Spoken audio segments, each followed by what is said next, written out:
What's up for January? Cue the planet parade.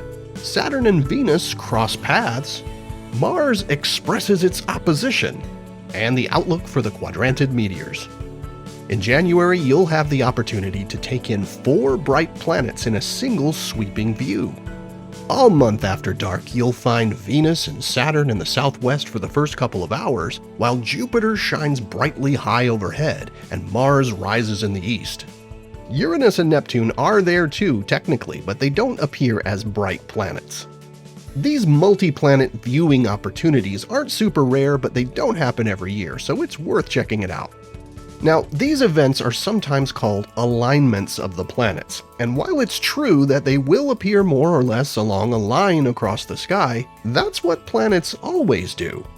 That line is called the ecliptic, and it represents the plane of the solar system in which the planets orbit around the Sun. This is, incidentally, why we sometimes observe planets appearing to approach closely to each other on the sky, as we view them along a line while they careen around the cosmic racetrack. This is exactly what we'll be seeing from Venus and Saturn as they head for a super close approach in mid-January. After the beginning of the month, they quickly get closer and closer each evening, appearing at their most cozy on the 17th and 18th, before going their separate ways.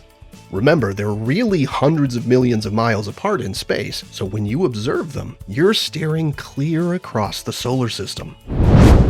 Mars reaches opposition this month, which is when the planet lies directly on the opposite side of Earth from the Sun, forming a straight line.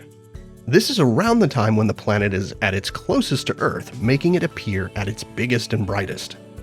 For Mars, oppositions happen about every 2 years. This one won't be the most spectacular ever, but it's still closer than average and provides a great opportunity to observe the nearby planet where NASA has 5 missions currently operating. And on the 13th, the full moon cozies up to Mars, appearing super close to the red planet that evening. Across the US and eastern Canada, the moon will appear to pass in front of Mars over a couple of hours as the pair rise into the eastern sky.